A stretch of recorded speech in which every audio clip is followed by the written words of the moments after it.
Magandang araw po sa inyo, mga minamahal kong senior. Ako po si Dr.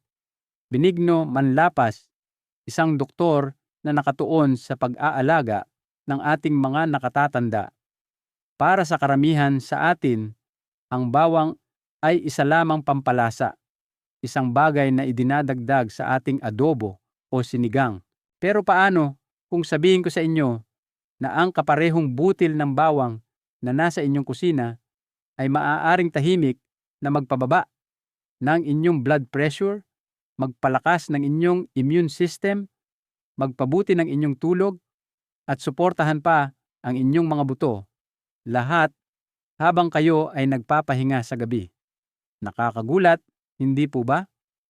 Ngayon, ipapakita ko sa inyo kung paano ang bawang, kapag ininom sa tamang oras, ay nagiging higit pa sa pagkain. Ito ay nagiging isang likas na katuwang para sa inyong kalusugan. Kinukumpirma na ngayon ng agham ang pinaniniwalaan ng mga henerasyon bago sa atin. Iba ang epekto ng bawang sa gabi na umaayon sa mas mabagal na ritmo ng katawan upang maghatid ng mga benepisyong hindi ninyo inaasahan. At ito po ang katotohanan. Karamihan sa mga tao ay napapalampas ang pagkakataong ito dahil walang sino man ang nagpaliwanag nito sa kanila. Bago po tayo magsimula, nais ko sanang malaman kung taga saan po kayo nanonood at anong oras na diyan sa inyo. Mag-iwan po ng komento sa ibaba. Hindi na ako makapaghintay na makita ang inyong mga sagot. At kung nagustuhan ninyo ang video na ito, pindutin lang po ang subscribe button. Kung hindi naman, i-like nyo na lang po. Malaking tulong po ito sa paglago ng channel na ito. Manatili po kayo dahil sa susunod na ilang minuto, aalamin natin ang siyam na makapangyarihang benepisyo ng bawang sa gabi. Mga sikretong hindi pa nasasabi sa karamihan, ngunit maaaring magdulot ng malaking pagbabago sa inyong pang-araw-araw na buhay. Bakit karapat-dapat bigyan ng pansin ang bawang sa gabi? Sa paglipas ng mga taon, hindi na tumutugon ang katawan ng may parehong lakas tulad ng dati, at ang maliliit na pagpili sa ating pang-araw-araw na gawain ay nagsisimulang maging mas mahalaga. Dito sa Pilipinas, ang hapunan ay madalas may kasamang mainit na sabaw ng sinigang, o di kaya'y simpleng kanin at isdang prito na pinagsasaluhan ng buong pamilya. Ang mga tradisyong ito ay nagpapalusog sa espiritu. Ngunit ipinapaalala rin nila sa atin na ang gabi ay may espesyal na ritmo, isang panahon ng pagpapabagal, pagpapahinga, at tahimik na pagkukumpuni sa mga pagod ng araw. Ang gabi ay hindi lamang ang kawalan ng sikat ng araw. Ito ang pagkakataon ng katawan na mag-reset. Bumababa ang tibok ng puso, lumuluwag ang presyon ng dugo, at ang immune system ay nakatuon sa loob upang magpagaling at magdepensa. Kung iisipin po natin na ang katawan ay isang bahay, ang gabi ang panahon kung kailan nagwawalis, nagkukumpuni, at nag-aayos ang mga manggagawa. Ang inyong kinakain ay maaaring makatulong o makahadlang sa kanila. Ang bawang na mayaman sa alisin at iba pang natural na compound ay isang pagkain na nagbibigay ng suporta kapag kinain bago matulog. Ipinaliliwanag ng agham kung bakit.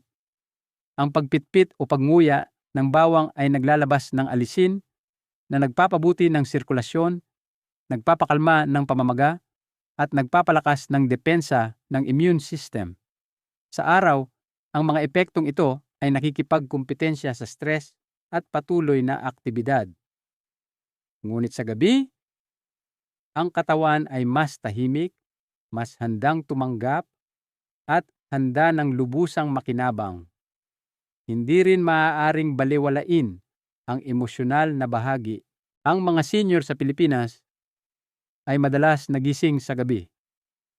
Nag-aalala tungkol sa blood pressure o kolesterol, habang ang iba ay bumubulong tungkol sa hindi pagkatunaw ng pagkain, pananakit ng kasukasuan, o hindi mapakaling pagod.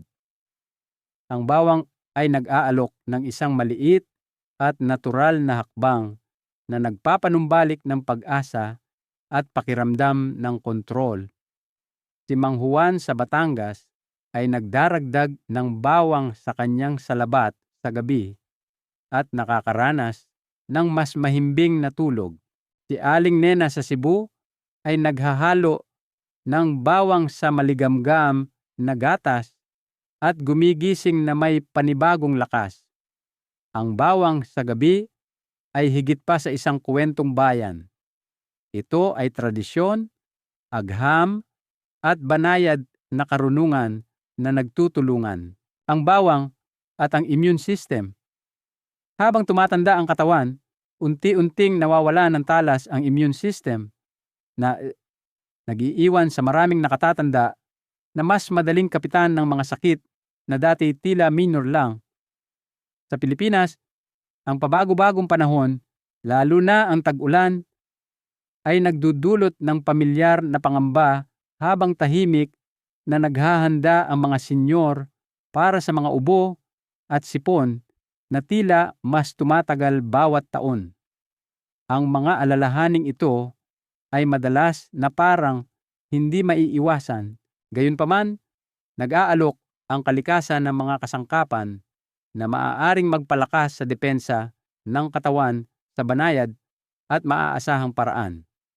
Ang bawang ay isa sa pinakasimple at pinagkakatiwalaang mga kasangkapan na iyon.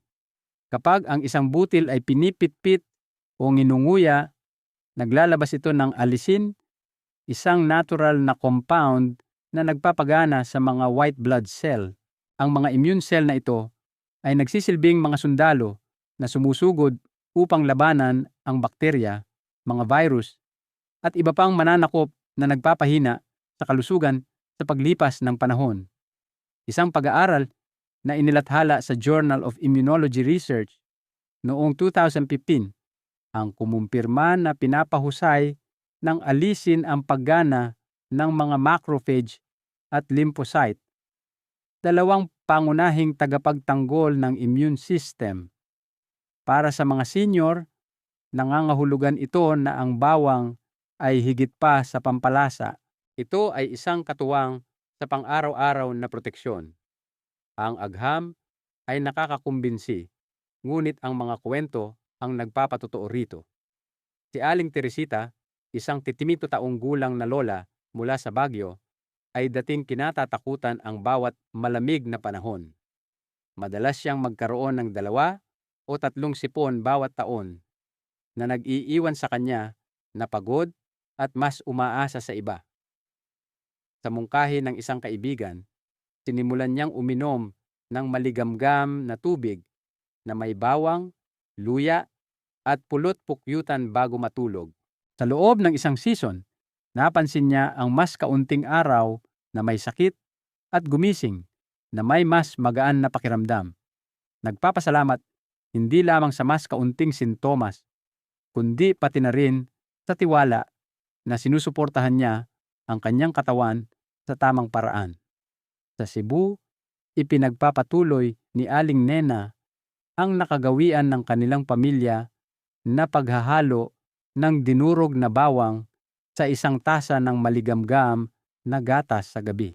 Sabi niya, pinapakalma nito ang kanyang lalamunan, pinapainit ang kanyang dibdib, at binibigyan siya ng lakas upang harapin ang umaga kahit na ang mga ulan ay nagdudulot ng ubo sa kanilang komunidad.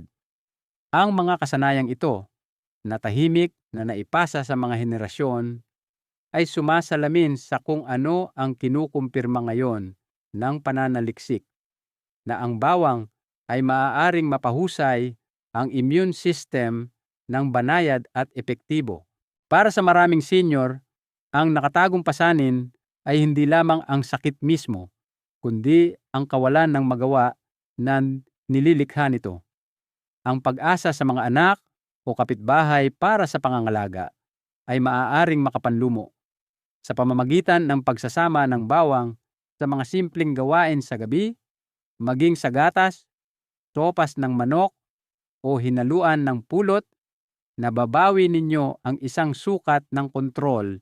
Hindi mapipigilan ng bawang ang bawat impeksyon at hindi nito mapapalitan ang payo ng doktor, ngunit maaari nitong ikiling ang balanse pabor sa inyo.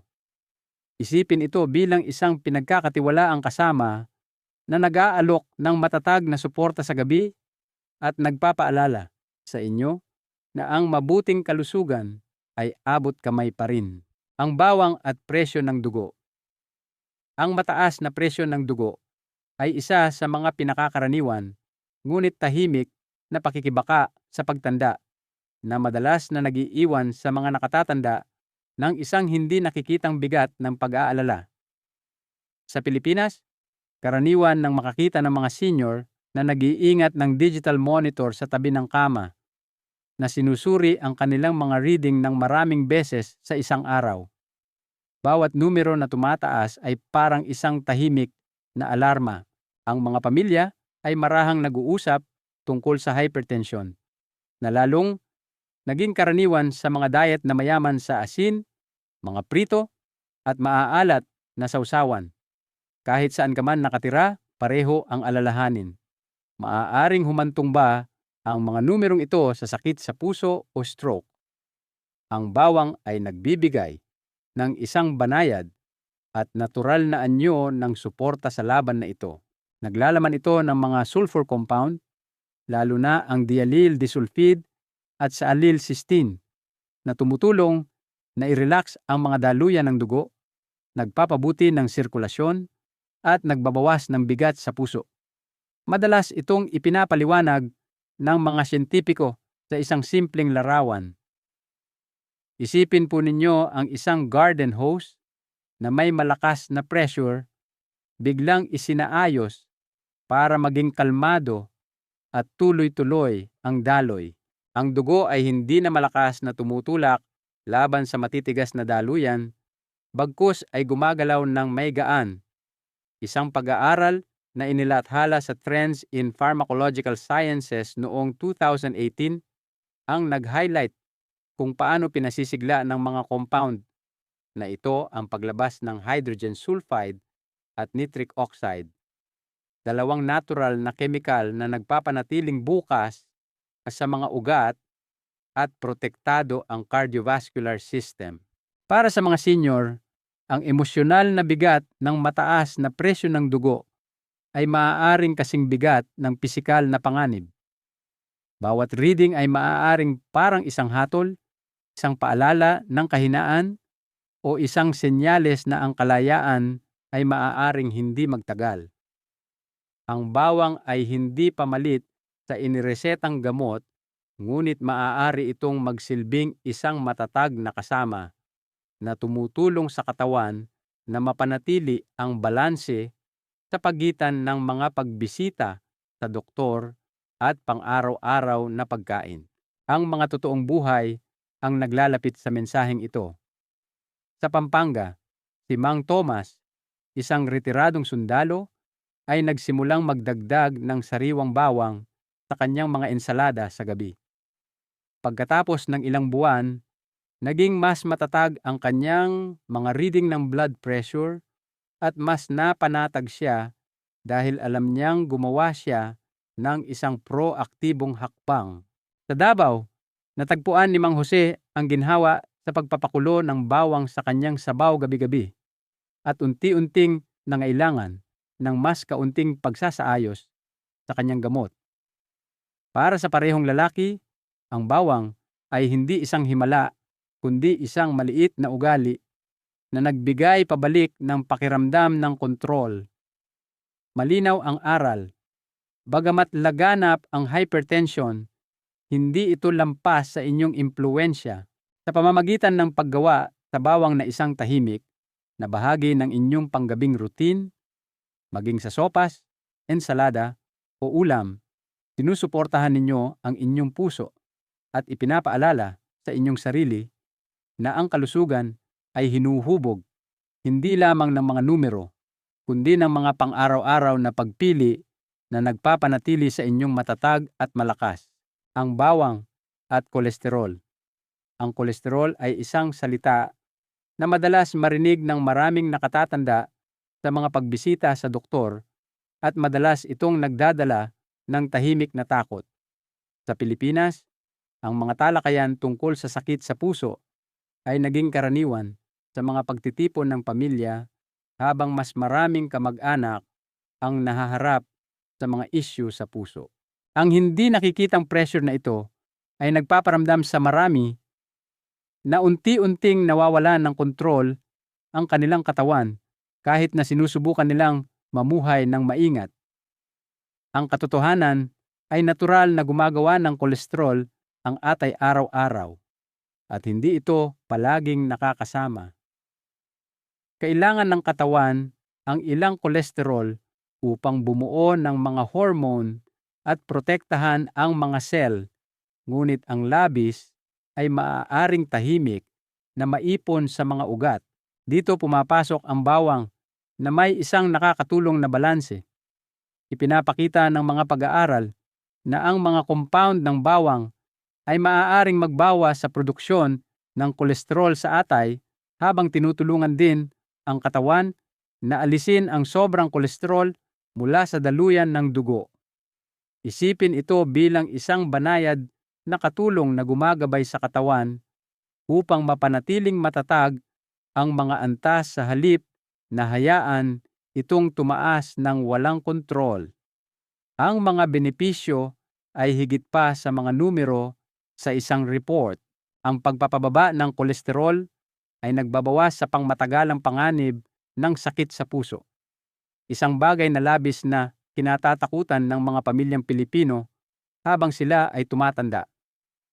Kapag nananatiling nababaluktot ang mga ugat at malayang dumadaloy ang dugo, hindi na kailangang lumaban ng husto ang puso para mapanatiling buhay at aktibo ang katawan.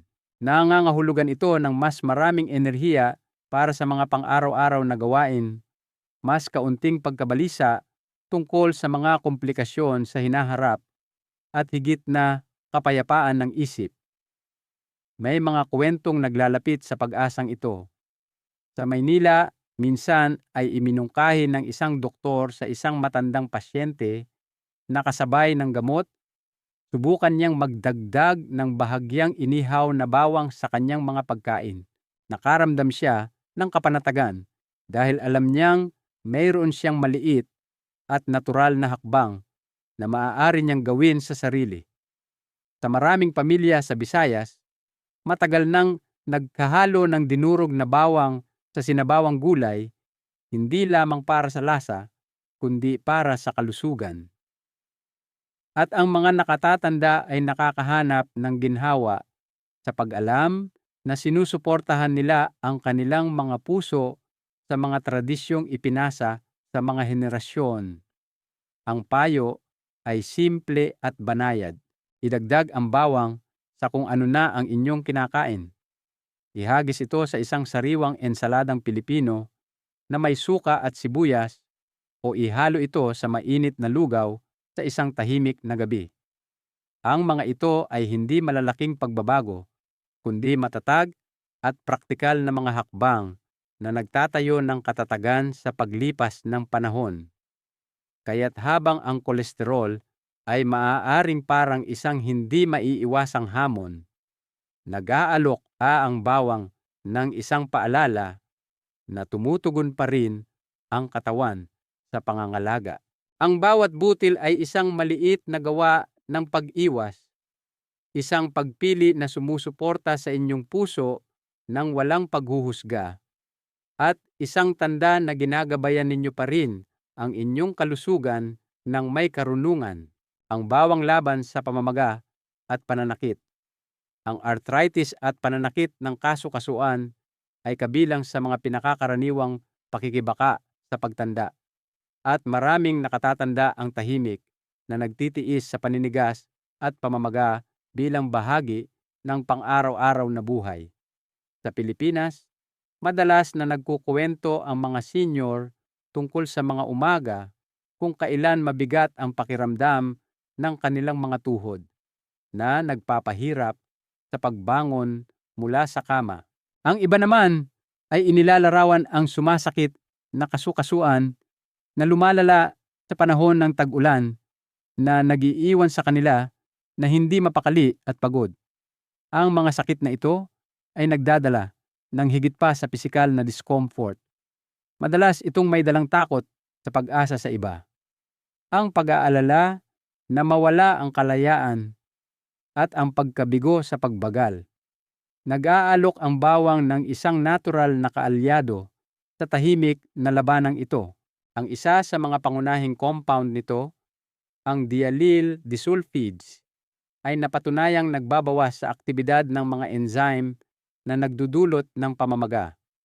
Isang pag-aaral na inilathala sa Journal of Medicinal Food noong 2019 ang nag-highlight kung paano maaaring makagambala ang bawang sa mga inflammatory pathway na nagpapakalma sa sobrang aktibong tugon ng katawan at nagpapagaan ng sakit. Hindi tulad ng mga gamot na maaaring magdulot ng mga side effect, ang bawang ay nagbibigay ng banayad at matatag na suporta kapag ginawang bahagi ng isang panggabing routine. Ang mga personal na kwento ang naglalapit sa katotohanan ito. Si Lola Corazon, isang lola sa Laguna, ay nagsimulang uminom ng simpleng tsaa ng bawang gabi-gabi. Sa loob ng ilang linggo, napansin niya na hindi na gaanong namamaga ang kanyang mga tuhod at nakakalakad na siya papunta sa simbahan sa umaga nang walang parehong mabigat na sakit. Sa kabilang dako, sa Iloilo, idinagdag ni Lolo Ricardo ang dinurog na bawang sa kanyang panggabing sopas ng manok. Ibinahagi niya na hindi na siya gumigising na may naninigas na mga kamay at mas magaan ang pakiramdam niya sa umaga, handang simulan ang kanyang araw na may mas maraming enerhiya. Ang aral dito ay puno ng pag-asa. Hindi kailangang tukuyin ng sakit ang mga huling taon ng buhay. Sa pamamagitan ng pagdaragdag ng bawang, maging sa tsaa, sopas o pamilyar na pagkain, binibigyan ninyo ang inyong katawan ng isang natural na kasangkapan upang mapawi ang pamamaga at maibalik ang ginhawa. Ang maliliit na pagpili ay maaaring magbalik ng lakas at sa pagiging pare-pareho, tumutulong silang protektahan ang kalayaan at dignidad, ang bawang at heavy metal. Ang mga lason mula sa heavy metal ay isang hindi nakikitang banta na bihirang isipin ng maraming nakatatanda. Gayunpaman, tahimik nitong naaapektuhan ang kalusugan sa mga paraan na naiipon sa paglipas ng panahon. Sa Pilipinas, ang mga maruruming ilog at tubig sa lupa ay madalas na naglalantad sa mga komunidad sa mga mapanganib na sangkap. Habang sa mga lumang kabahayan sa mga lungsod, nananatiling isang alalahanin para sa mga pamilya ang mga lumang tubo ng tubig na gawa sa tingga. Ang mga problemang ito ay hindi laging nakikita, ngunit maaari nilang dahan-dahang pahinain ang katawan na nag-iiwan sa mga senior na mas marupok at hindi sigurado sa kanilang kinabukasan. Nag-aalok ang bawang ng isang nakakagulat na natural na depensa. Ang mga sulfur amino acid na matatagpuan sa bawang ay may kakayahang kumapit sa mga heavy metal tulad ng tingga at cadmium. Kapag nakakapit na, ang mga mapanganib na sangkap na ito ay maaaring ligtas na mailabas sa katawan na nagbabawas ng kanilang konsentrasyon sa mga mahahalagang organo at sa daluyan ng dugo.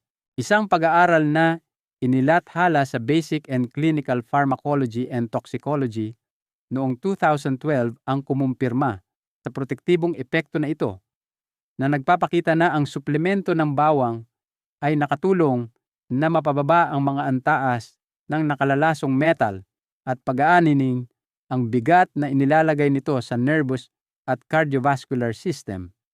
Isang clinical trial ang nagbunyag ng isang bagay na mas may pag-asa. Ang mga kalahok na regular na kumuonsumo ng bawang ay nakakita ng 19% na pagbaba sa antas ng tingga sa dugo. Para sa mga nakatatanda, nangangahulugan ito na ang isang simpleng butil ng bawang sa gabi ay hindi lamang pampalasa, kundi isang kasangkapan para sa katatagan laban sa mga environmental exposure na hindi laging maiiwasan. Mahalaga rin ang emosyonal na bahagi ng kwentong ito. Ang mga senior ay madalas na may daladalang nakatagong takot na ang mga hindi nakikitang panganib sa kanilang tubig, hangin o pagkain ay maaaring tahimik na makapinsala sa kanilang kalusugan. Ang pagdaragdag ng bawang sa maligamgam na gatas, sopas o ulam ay nag-aalok hindi lamang ng nutrisyon kundi pati na rin ng kapayapaan ng isip. Ito ay isang paalala na kaya pa ring lumaban ng katawan at na ang pagtanda ay hindi nangangahulugang pagsuko sa mga tahimik na lason.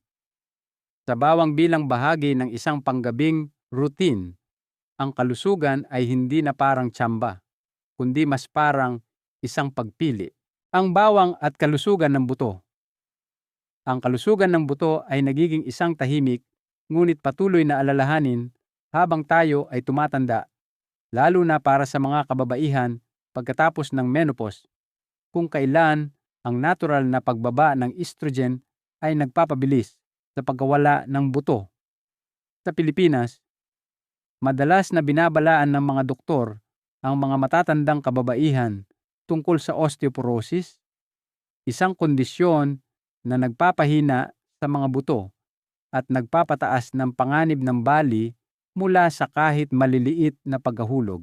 Ang pag-aalala ay kasing totoo rin, bagamat madalas itong hindi nababanggit hanggang sa may isang miyembro ng pamilya na magkaroon ng bali sa balakang o pulso.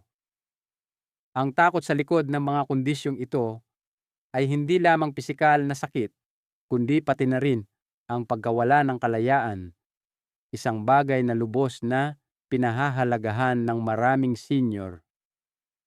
Ang bawang ay nagbibigay ng higit pa sa lasa para sa mga pagkain. Nagdadala rin ito ng mga sustansya na direktang sumusuporta sa lakas ng buto.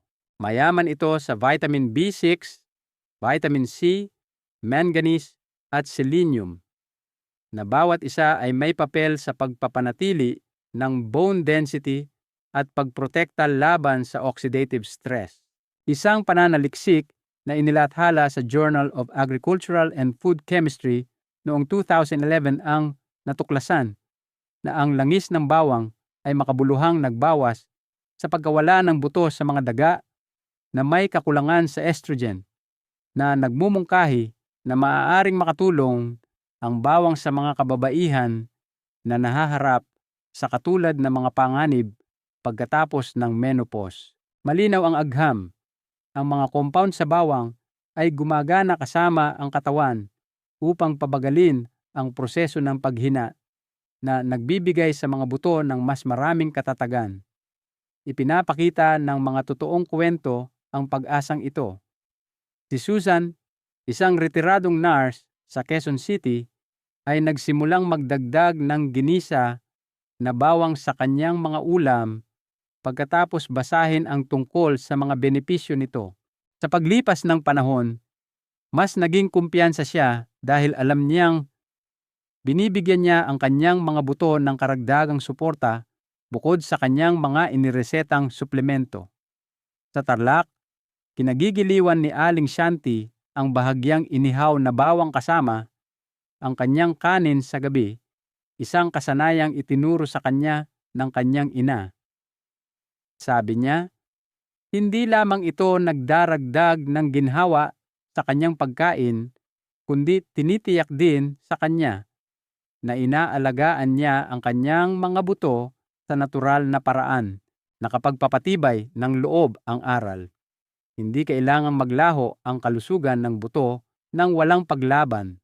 Sa pamamagitan ng pagsasama ng bawang sa pang-araw-araw na pagkain, maaaring tahimik na palakasin ng mga senyor ang kanilang pundasyon, protektahan ang kanilang kalayaan, at ipaalala sa kanilang sarili na ang pagtanda ay nagbibigay pa rin ng puwang para sa pagpili at kontrol, ang bawang at panunaw. Ang mga problema sa panunaw ay isa sa mga tahimik na pagkabigo sa pagtanda na madalas na isinasantabi hanggang sa maging sobrang hindi komportable para balewalain. Maraming senior sa Pilipinas ang nagsasalita tungkol sa irritable bowel syndrome, paglaki ng tiyan, o ang hindi komportabling kabigatan pagkatapos kumain. Ang mga problema sa panunaw ay madalas na lumilitaw sa panahon ng mainit na buwan ng tag-araw, kung kailan mas mabilis masira ang pagkain at nagiging karaniwan ang mga impeksyon sa tiyan. Ang mga problemang ito ay hindi lamang pisikal. Dala-dala nito ang nakatagong takot na mawala ang ginhawa sa bahay at kumpiyansa sa buhay sosyal. Ang bawang ay nagbibigay ng isang banayad, ngunit makapangyarihang anyo ng suporta. Naglalaman ito ng fructans at saponins, mga natural na compound na naghihikayat sa paglago ng malusog na bakterya sa bituka habang binabawasan ang mga mapanganib na strain. Isang pag-aaral na inilathala noong 2022 ang kumumpirma na tumutulong ang bawang na mapabuti ang balanse ng gut flora, na sumusuporta sa mas maayos na panunaw at nagbabawas sa panganib ng mga gastrointestinal disorder. Sa halip na pilitin ang katawan ng malupit na paggamot, gumagana ang bawang kasama ang natural na ritmo ng digestive system na nagpapagaan ng discomfort at tumutulong na mas epektibong maabsorb ang mga sustansya. Ginagawang madali ng mga praktikal na halimbawa na isipin ito. Sa Bulacan, isang matandang babae ang nakahanap ng lunas sa kanyang matagal ng paglaki ng tiyan sa pamamagitan ng pagdaragdag ng isang maliit na sawsawan ng bawang at yogurt sa kanyang panggabing pagkain. Inilarawan niya ang pakiramdam na mas magaan at mas kalmado, na kayang masiyahan sa pagkain ng walang patuloy na pag-aalala sa discomfort. Sa Bicol, kinagigiliwan ni Mang Cardo ang bawang na isinasawsaw sa suka kasama ang kanyang inihaw na isda, isang pampaganang pagkain na ginagawa ng kanyang pamilya sa loob ng maraming henerasyon. Sabi niya, pinapakalma nito ang kanyang tiyan at tinitiyak sa kanya na inaalagaan niya ang kanyang sarili sa natural na paraan. Ang mensahe dito ay simple at puno ng pag-asa. Hindi kailangang tahimik na mawala ang kalusugan ng panunaw sa pagtanda.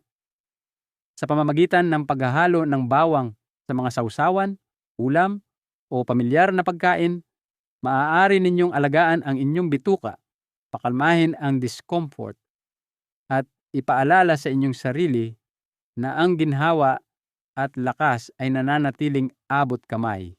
Ang bawang at mas magandang tulog. Ang pagtulog ay madalas na isa sa mga unang bagay na tahimik na nawawala sa mga nakatatanda. At kasama nito ay ang pagod, pagiging magagalitin, at ang takot na mawala ang kalayaan.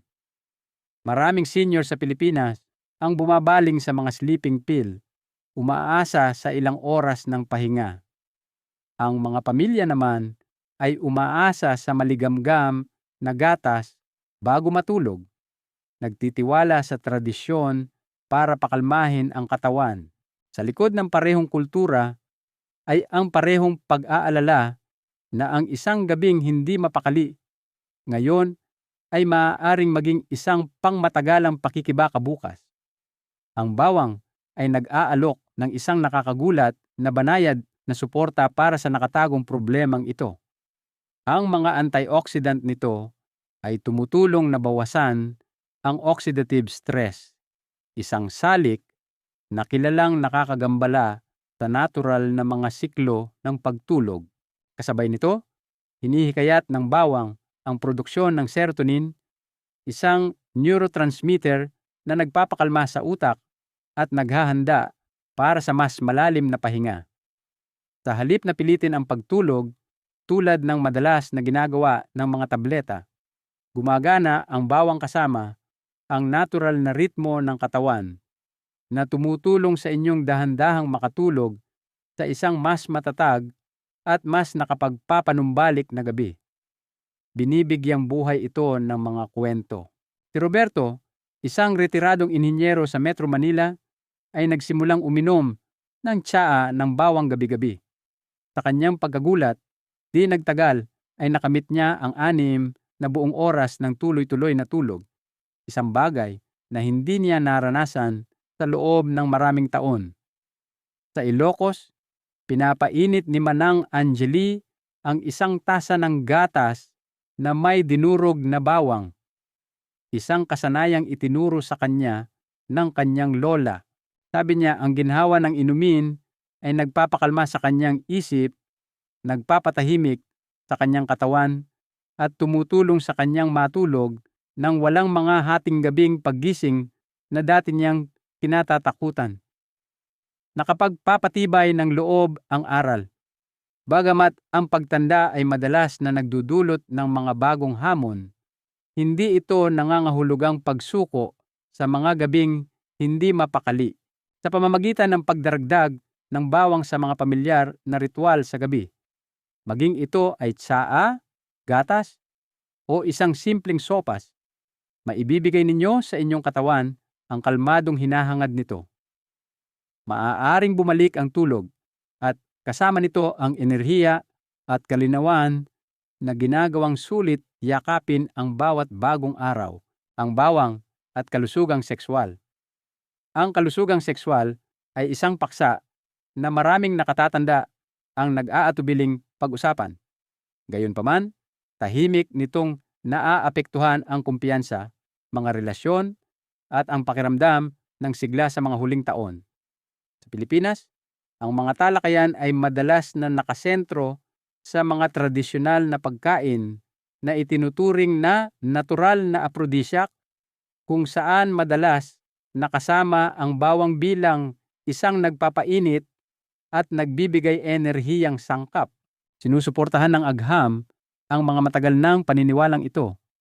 Pinapabuti ng bawang ang sirkulasyon ng dugo sa pamamagitan ng pagpapalakas sa produksyon ng nitric oxide ng katawan, isang compound na nagre-relax sa mga daluyan ng dugo at nagpapahusay sa malusog na daloy ng dugo. Ang mas mahusay na sirkulasyon ay hindi lamang mahalaga para sa kalusugan ng puso, kundi isang pangunahing salik din sa sexual function para sa kapwa, lalaki at babae. Isang pag-aaral na inilathala sa Food Frontiers noong 2023 ang kumumpirma na ang mga compound sa bawang ay tumutulong na pataasin ang mga antas ng nitric oxide, na ginagawa itong isang natural na suporta para sa sexual na sigla habang tayo ay tumatanda.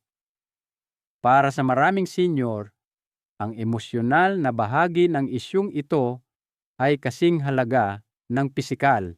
Madalas mayroong tahimik na pag-aalala tungkol sa pagkawala ng intimacy o isang nakatagong takot na ang pagtanda ay nangangahulugan ng pagtatapos ng pagiging malapit.